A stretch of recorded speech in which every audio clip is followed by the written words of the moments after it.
Hey, welcome to episode 1 of Sci-Fi Eyes. If you enjoy these segments, please like and subscribe to my channel. So, episode 1, we're going to talk about Elaan and Kamala. So, Elaan is the main character from Elaan of Troyius, an original Trek episode. And Kamala is from the Next Gen episode, The Perfect Mate. The Perfect Mate, it looks to me like The Perfect Mate is a remake of Elaan of Troyius. And I don't say that in a negative way. I mean, they're both great stories, and they're both fun to watch. But I'm going to talk about the two of them, and I'll talk about their similarities and places where they're different. Largely, it seems to me that the updates bring Perfect Mate more.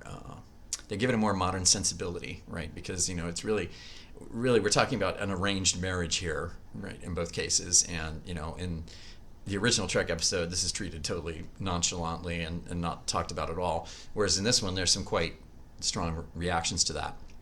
So the similarities, the story is about transporting Elaan or Kamala to an arranged wedding for a peace treaty, right? That's really what it's about. And in both cases, they're traveling with an ambassador who is supposed to help them prepare. In Elaan's case, she's traveling with Petri, ambassador of Troyius, who's going to educate her on the local customs, because her people, they wear knives and have a sort of more barbarian lifestyle. And so he's supposed to sort of civilize her. And in Kamala's case, she's traveling with Ambassador Briam. And this is really because there's this, when she's handed off, there's this ceremony of reconciliation that's a big deal.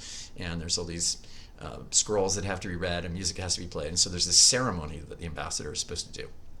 And in both cases, for different reasons I'll get into, the captain gets heavily involved with the bride, and they end up falling in love, and that's the bit.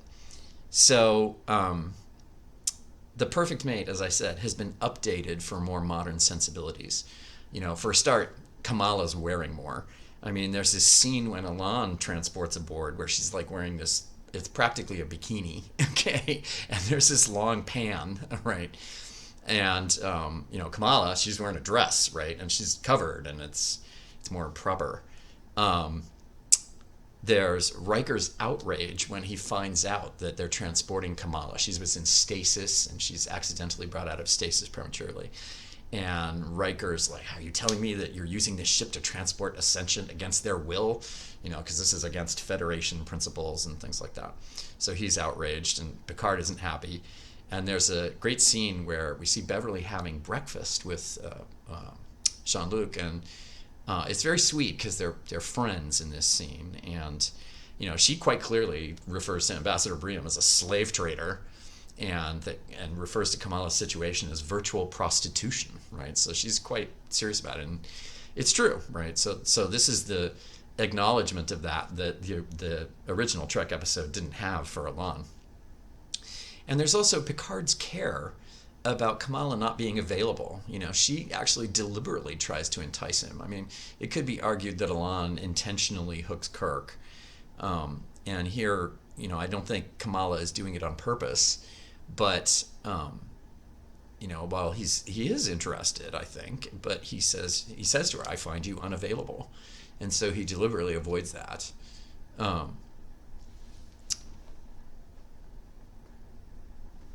As far as the captain's involvement goes, they spend the captains both end up spending a lot of time with the prospective bride, and that's how the interaction occurs. And how does that happen? Well, in both stories, there's a pretext for the ambassador to be taken out of action, right? Because normally he was going to do this. In the original Trek episode, Petri was supposed to educate Elaan and civilize her, because as we see in one scene, she's not even eating off a plate, and Kirk tries to show her later. So Petri, in the process of doing this, she's insulted and she stabs him, right? And this is like a major problem. So then Kirk takes over, right? And he's going to educate her. And, we see this scene, like I said, of him trying to show her how to use a knife and fork and how to use courtesy. There's this awful scene where she's just abusive to Scotty, when he's trying to give her a tour of engineering, and she's just so rude. And Kirk is trying to, educate her on this. And in the Next Gen case, So Briam is taken out of action. There's this subplot where some Ferengi find out about what's happening and they get themselves on board through some subterfuge. And really, why they're there is they want to try and buy Kamala. And once this is revealed to Briam, there's a struggle, and Briam ends up getting impaled on this shard of glass from this table that breaks in the struggle. So Briam's knocked out of action, right? And Picard has to take over. So in this case, it's the ceremonial preparation. And Kamala, of course, is very knowledgeable and says, well, I can help you with it. So they spend a lot of time in the holodeck together. And that's how the interaction takes place. Now, in both the stories, the women have a superpower, all right? And it's completely different. And it's really interesting how it's different, and yet the story still works. Elaan's superpower, which Petri reveals, there's a scene where Christine asks, what's this power these women have over men? Why do they like them if they're so vicious? And he explains to her that their tears have some biochemical agent that acts like a love potion, right? And that there's no known cure. And indeed, there's a scene where Elaan cries and Kirk wipes the tears off her face and he's hooked, right? And you can see this reaction. In Kamala's case, she's what's called an empathic metamorph. And what happens is that she reads whatever man or men she's with and becomes whatever they would most like. And there's some amusing parts to this. We see how she reacts around different men, like, Riker, who's like the consummate ladies' man. And so there's this hot scene kissing him. And then there's with Picard, how it's this very civilized, we're parlor conversation. And there's an amusing scene in 10 Forward with a whole bunch of men where she shifts around and even catches on with Worf, and she sort of growls at him and he's getting into it. It's cute. It's good to see. So she's got this superpower instead that pulls men in.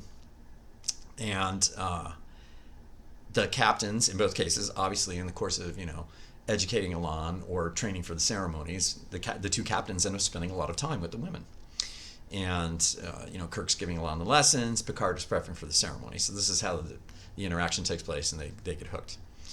Now, I think it's really interesting that both the women end up learning this lesson from the interaction, which is about duty, right?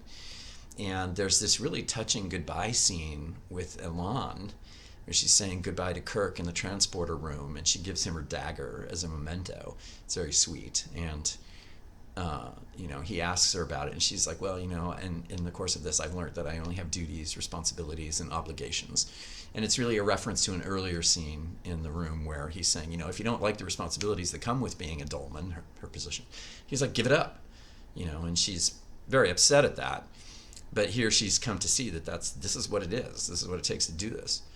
And it's a really interesting lesson to take from Kirk, because it was his duty that kept him attached to the ship, and because there's a Klingon attack and a bunch of other stuff where he's very distracted by Elaan, and it was his sense of duty that held it together.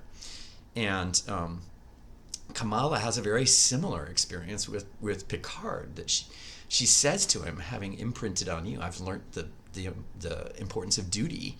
And she explains to him that, even though she can't change anymore, she can still read men. And she basically says she's going to fake it to carry out, the mission of, and keep him happy for the reunification.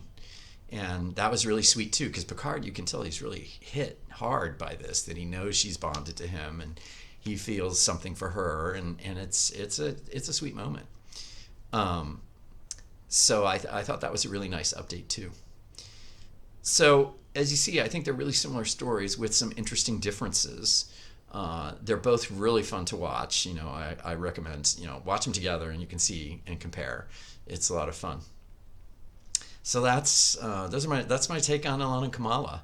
I'd love to hear anything else people noticed in the comments if you want to talk about it. And again, if you enjoyed this segment, please like and subscribe, and I'll see you next time.